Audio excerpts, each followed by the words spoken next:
Yay! Welcome to our final section of The War of Art. I've been reading this whole book. If you haven't been following, I've been reading it in my super loved group on Facebook. And if you're here, you may be watching this on Love Vibe TV. But I wanted to share this with as many people as I could because this is one of those books that I go back to over and over again because it really reminds me of all of the sneaky ways we can be stopped in our life. And when you know that, then guess what? You don't have to do it anymore. Like you don't have to choose that anymore. You're aware, you know what it looks like, and you have some questions you can ask. So, yay, who's here? I love seeing people. Oh, yay, bonjour. So, this last section seems really juicy. I haven't pre-read it, but I mean, I've read it a long time ago. I just don't remember. So it's called The Ego and the Self.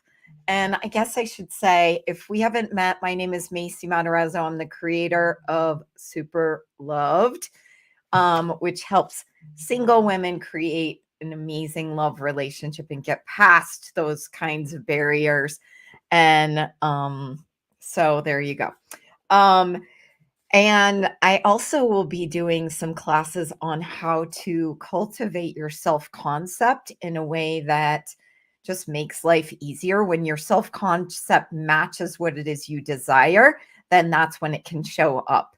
So stay tuned for that. A lot of other things stirring. My intention is that I will be bringing a new program to offer all of you before the end of the year. So, okay. So the ego and the self. Here's what I think. I think angels make their home in the self, while resistance has its seat in the ego. The fight is between the two. The self wishes to create and to evolve. The ego likes things just the way they are. What is the ego anyway? Since this is my book, I define it in my way. The ego is part of the psyche that believes in material existence. The ego's job is to take care of business in the real world. It's an important job. We couldn't last a day without it, but there are worlds other than the real world. And this is where the ego runs into trouble. Wow. There are worlds other than the real world. And when he's talking about the real world, it's like this 3D experience we see in front of us. Here's what the ego believes. Okay, and there's a whole bunch of these. Number one, death is real. The ego believes that our existence is defined by our physical flesh. When the body dies, we die, and there's no life beyond life. Number two, time and space are real. This is what the ego believes. The ego is analog. It believes to get from A to Z, we have to pass through B, C, and D. To get from breakfast to supper, we have to live the whole day. Oh my God, I love that. So the linear aspect of it. And number three, every individual is different and separate from every other. This is what the ego believes. Every individual is different and separate from the other. The ego believes that I am distinct from you and the twain cannot meet. I can hurt you and it won't hurt me. Wow. In yogic terms, we had a sutra that was recognize the other person is you. So it's the mirror principle. It's all of that, which is actually a lot of what I want to talk about in the self-concept training. Number four, this is another one the ego believes. The predominant impulse of life is self-preservation. Because our existence is physical and thus vulnerable to innumerable evils, we live and act out of fear in all we do. It is wise, the ego believes, to have children to carry on our line when we die, to achieve great things that will live after us, and to buckle our seatbelts. Number 5, the ego. There is no God. No sphere exists except the physical, and no rules apply except those of the material world. These are the principles the ego lives by. They're sound and solid principles. Here's what the self believes. So the self to me is our infinite self, the sort of our spirit, our soul, our being that is that life force. Here's what the self believes. Number 1, death is an illusion. The soul endures and evolves through infinite manifestations. Number 2, time and space are illusions. Time and space operate only in the physical sphere, and even here don't apply to dreams, visions, transports. In other dimensions, we move swift as thought and inhabit multiple planes simultaneously. Also, a lot of what I love talking about. And number 3, all beings are one. If you can't see the divine in all, you can't see it at all. That's another one that I got from my yogic teachings. All beings are one. If I hurt you, I hurt myself. Number 4, the supreme emotion is love. Yay! Love Vibe TV, super loved. Way to go. Union and mutual assistance are the imperatives of life. We are all in this together. And number 5, God is all there is. Everything that is God in one form or the other. And if you don't like that word, insert universe, divine, whatever works for you. God, the divine ground, is that in which we live and move and have our being. Infinite planes of reality exist, all created by, sustained by, and infused by the spirit, the energy, the consciousness that is God. I like inserting creative consciousness in there as a word for God too.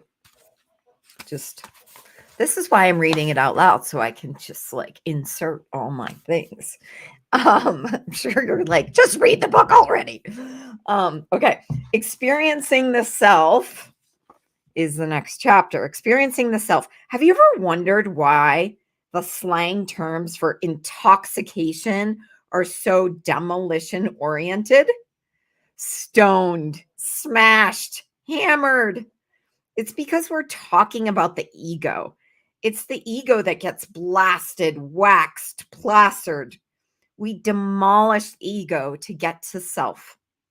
The margins of the self touch upon the divine ground, meaning the mystery, the void, the source of infinite wisdom and consciousness. Dreams come from the self. Ideas come from the self. When we meditate, we access the self.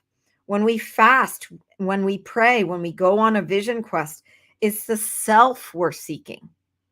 When the dervish whirls, when the yogi chants, when the sadhu mutilates his flesh, when the penitents crawl in hundreds of miles on their knees, when the Native Americans pierce themselves in the sun dance, when suburban kids take ecstasy and dance all night at a rave, they're seeking the self. When we deliberately alter our consciousness in any way, we're trying to find the self. When the alcoholic collapses in the gutter, that voice that tells him, I'll save you, comes from the self. The self is our deepest being. The self is united to God. The self is incapable of falsehood. The self, like divine ground that permeates it, is ever growing and ever evolving. The self speaks for the future. That's why the ego hates it. The ego hates the self because when we seat our consciousness in the self, we put the ego out of business. The ego doesn't want us to evolve. The ego runs the show right now. It likes things just the way they are. The instinct that pulls us towards art is the impulse to evolve, to learn, to heighten, to elevate our consciousness. The ego hates this because the more awake we become, the less we need the ego. The ego hates it when the awakening writer sits down at the typewriter. The ego hates it when the inspiring painter steps up before the before the easel. The ego hates it because it knows that these souls are awakening to a call, and that the call comes from a plane nobler than the material one and from a source deeper and more powerful than the physical. The ego hates the prophet and the visionary because they propel the race upward. The ego hated Socrates and Jesus, Luther and Galileo, Lincoln and JFK, and Martin Luther King. The ego hates artists because they are the pathfinders and the bearers of the future. Because each one dares, in James Joyce's phrase, to forge in the smithy of my soul the uncreated conscious of my race. Wow. Forge in the smithy of my soul the uncreated conscious of my race. Woo! Such evolution is life-threatening to the ego. It reacts accordingly. It summons its cunning, marshals its troops. The ego produces resistance and attacks the awakening artist. So anywhere right now, this is Macy talking, anywhere right now where you're beating yourself up for falling for the ego or buying into fear or buying into limitation or stopping yourself, will you destroy and uncreate all of that by saying yes out loud? So letting all of the energy come up, and then we'll just flush it away because we're here. There's no time and space. We're here. The awareness that we have right now is the gift that we be, and we get to keep choosing. We get to keep beginning again. Okay, now we're going to talk about fear. Fear. Resistance feeds on fear. We experience resistance as fear, but fear of what? Fear of the consequences of following our heart. Fear of bankruptcy, fear of poverty, fear of insolvency, fear of groveling when we try to make it our own, and of groveling when we give up and come crawling back to where we started. Fear of being selfish, of being rotten wives or disloyal husbands, fear of failing to support our families or sacrificing their dreams for ours, fear of betraying our race, our hood, our homies, fear of failure, fear of being ridiculous, fear of throwing away the education, the training, the preparation that those we love have sacrificed so much for, that we ourselves have worked our butts off for, fear of launching into the void, of hurtling too far out there, fear of passing some point of no return, beyond which we cannot recant, we cannot reverse, we cannot rescind.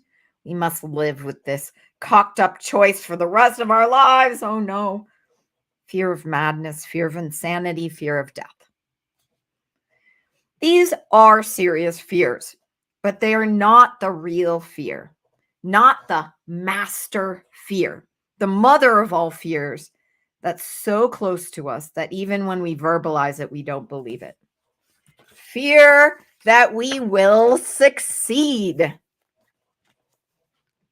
that we can access the powers we secretly know we possess, that we can become the person we sense in our hearts we truly are.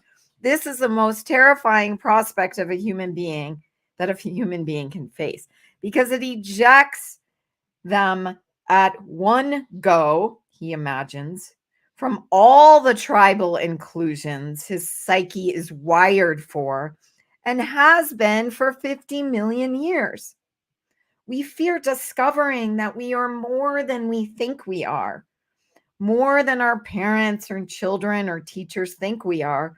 We fear that we actually possess the talent that our still small voice tells us that we actually have the guts, the perseverance, the capacity. We fear that we truly can steer our ship, plant our flag, reach our promised land. We fear this because if it's true, then we become estranged from all we know. So, everywhere where you have decided that you can't succeed because if you succeed, you have to cut yourself off from what you love, the people you love, the things that you know. No, you'll be isolated in some like success plane. Will you destroy and uncreate that by saying yes out loud?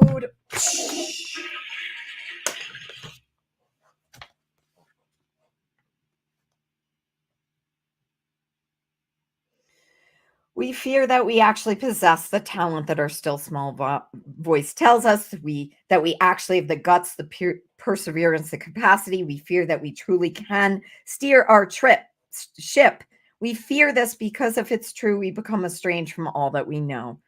We pass through a membrane. We become monsters and monstrous.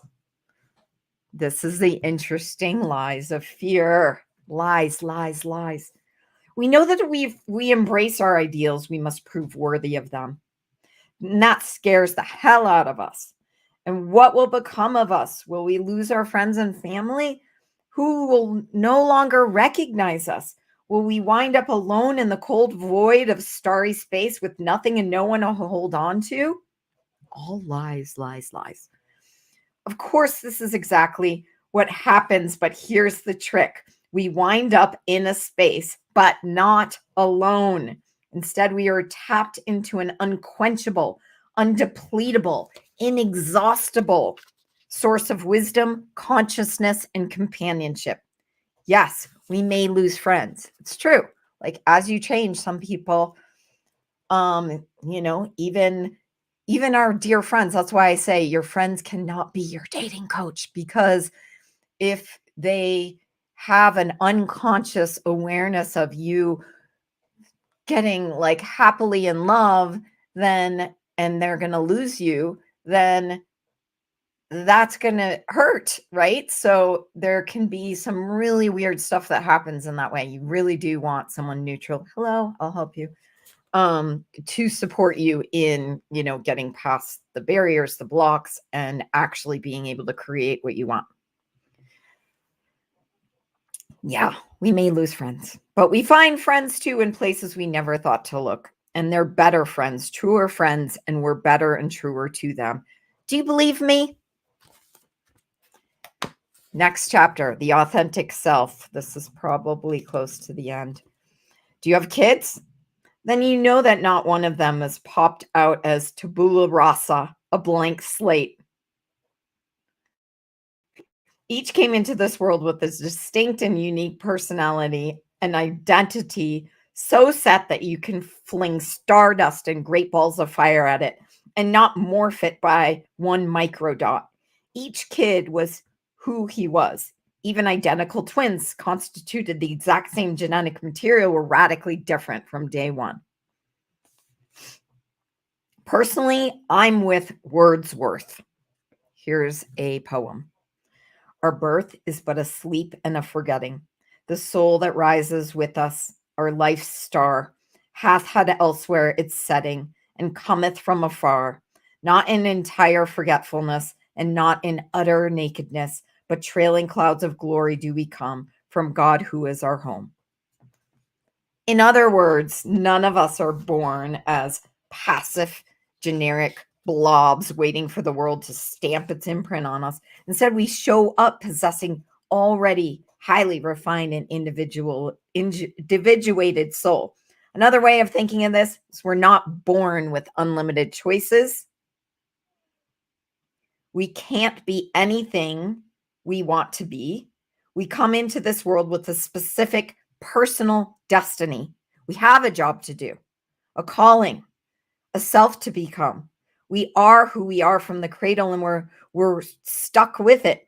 Our job in this lifetime is to not shape ourselves into some ideal we imagine we ought to be, but to find out who we already are and become it. If we were born to paint, be a painter. If we're born to raise and nurture children, be a mother. If we're born to overthrow the order of ignorance and injustice in the world, it's time to get down to business. Territory versus hierarchy. In the animal kingdom, individuals define themselves in one of two ways: by their rank within the hierarchy. In a hen, it's pecking order; a wolf in a pack; or by connection to a territory, a home base, a hunting ground, a turf. This is how individuals, humans as well as animals, achieve psychological security. They know where they stand. The world makes sense.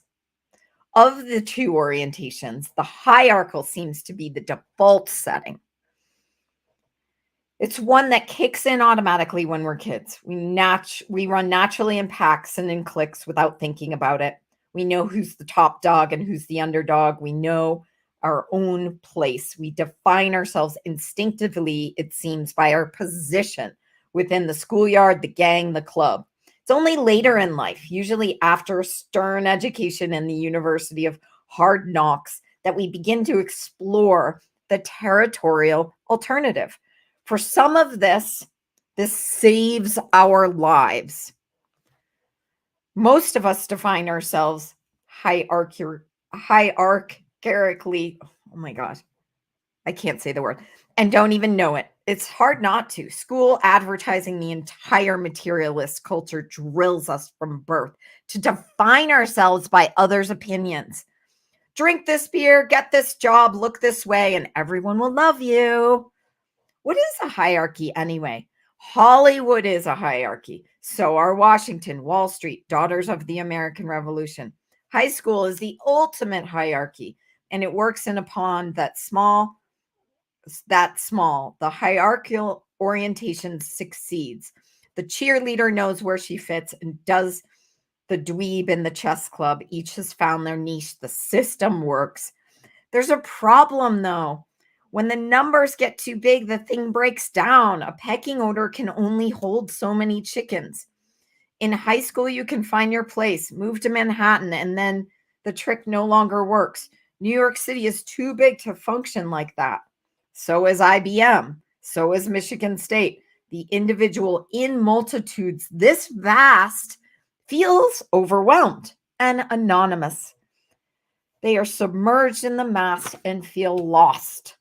We humans seek to have been wired by our evolutionary past to function most comfortably in a tribe of 20, to say 800. In a tribe of 20 versus 800. We can push it maybe to a few thousand, even to 5 figures, but at some point it maxes out. Our brains can't file that many faces. We thrash around. We have entered mass society. The hierarchy is too big. It doesn't work anymore. The artist and the hierarchy. For the artist to define himself hierarchically is fatal. Artists to define themselves in the hierarchy is fatal. Let's examine why. First, let's look at what happens in a hierarchical orientation. An individual who defines himself by his place in a pecking order will, one, compete against all others in the order, seeking to elevate his station by advancing against those above them. Number two, evaluate their happiness, success, and achievement by this rank within the hierarchy, feeling most satisfied when it's high, most miserable when it's low. Number three, act towards others based upon their rank in the hierarchy, which means excluding people. And four, evaluate their every move solely by the effect it produces on others. They will act for others, dress for others, speak for others, think for others. But the artist cannot look to others to validate their efforts. And if you're listening to this and you're thinking, I'm not an artist, this isn't about the artist. This is about the person who's honoring themselves. And it's about the artist. But we are all artists, seekers, beings like that. So if you don't believe me, ask Van Gogh, who produced masterpiece after masterpiece and never found a buyer his whole life. Oh my God, I didn't know that. The artist must operate territorial. He must do their work for the sake of doing the work. To labor in the arts for any reason or in your passions, then love is prostitution. Recall the fate of Odysseus' men who slew the cattle of the sun. Their own witlessness cast them away, the fools to destroy for meat the oxen of the most exalted sun. Wherefore the sun god blotted out the day of their return. That's from Odysseus. In the hierarchy, the artist faces outward.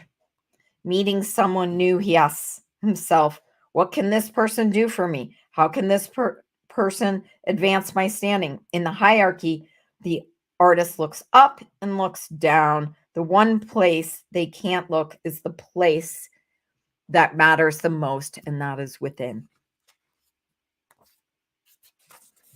Here's a definition of a hack. A hack is a writer who second guesses his audience. When the hack sits down to do his work, they ask themselves, what is in their heart? They ask, what is the market looking for? The hack condescends his audience and thinks that they are superior to them. The truth is, he's scared to death of them, and more accurately, scared of being authentic in front of them, scared of writing what he really thinks or what he thinks is interesting. He's afraid it won't sell. He's trying to anticipate what the market wants so that he can give it to them. In other words, the hack writes hierarchical, like it being in a hierarchy. I can't say that word very well. He writes what he imagines and will play well in the eyes of others.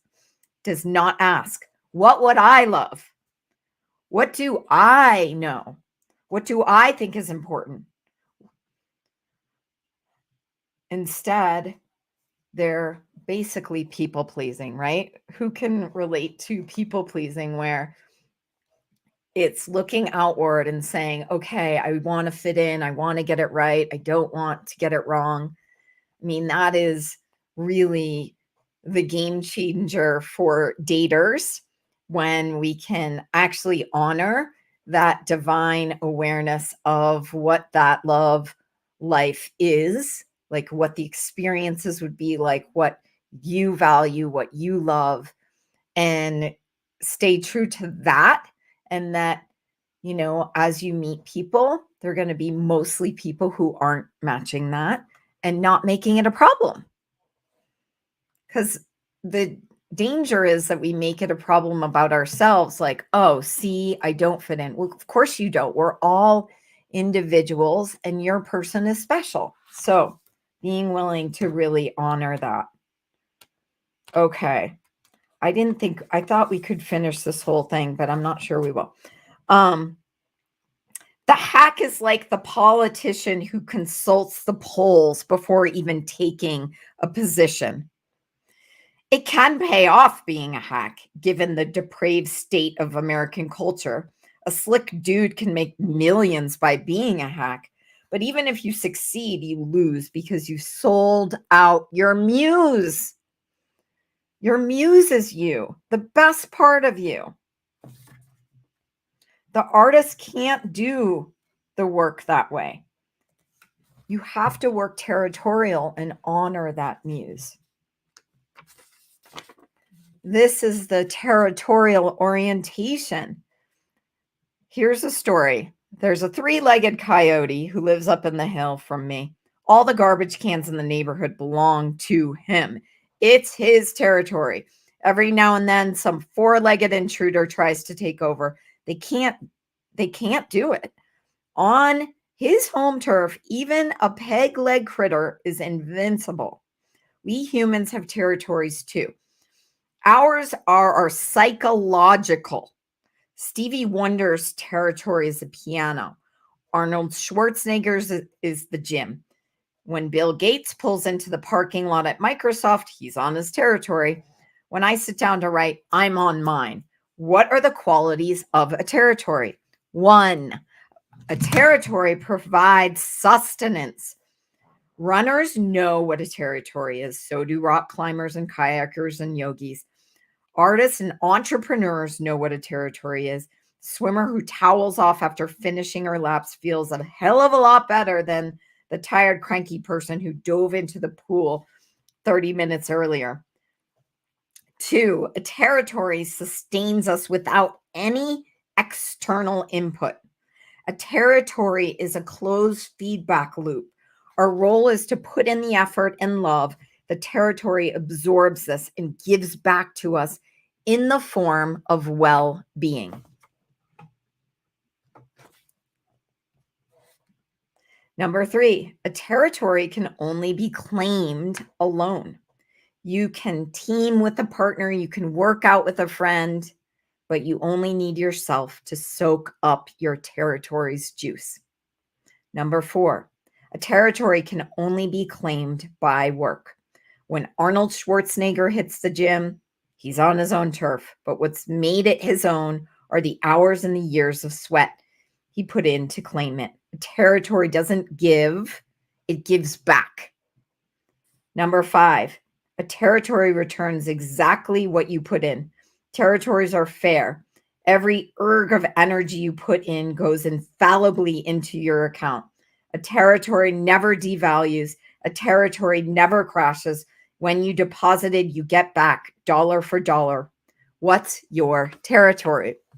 So I'm going to stop there, but I want to say that if you're here because you're aware that you would like to call in a love relationship, really that territory gets to be your honoring of what you know. And your territory is, the spaces that you engage with people. So whether it's online or going to an event or just going to the grocery store and having your eyes open to receiving any magic and miracles, then that gets to be your territory for love. Like there's nowhere that you go that isn't an opportunity. And I do believe that, different things like engaging with online dating and ups the ante because it's a very clear message to the universe that you're serious. And you do want to kind of place yourself where people who are also who are single or also interested in a relationship, that doesn't hurt. Or place yourself in your passions. What do you love to do? That's just part of your life. Are you doing those things? I have a community of a travel tribe that I, talk in that group a lot about, well, if you're single and you love to travel, then this is a great way to engage that part of your value and connect with other singles who also love to travel. So, what is it for you? So, I love that. So, somebody wrote, my whole life, but I really didn't know that was my reality till recently. I'm not sure where that popped in, but I love that you commented, and I'll go back and see what we were talking about at that point. Thanks for being here. So grateful to have you here. We do have a few more pages. I'll bring that to us at another time, and stay tuned. Let me know what you want more of and what I can support you in. You can always reach out to me if you would like one-on-one coaching to support you on your love path or to create whatever it is you want. Really, this is about the consciousness that can create. So what would you love? Would you love more money? Would you love more fun? Would you love more ease in your life? Would you love to get past those barriers so that you can receive any of that? And certainly I am expert at helping people do that in their love life. So Thank you so much. We'll see you soon. More to come.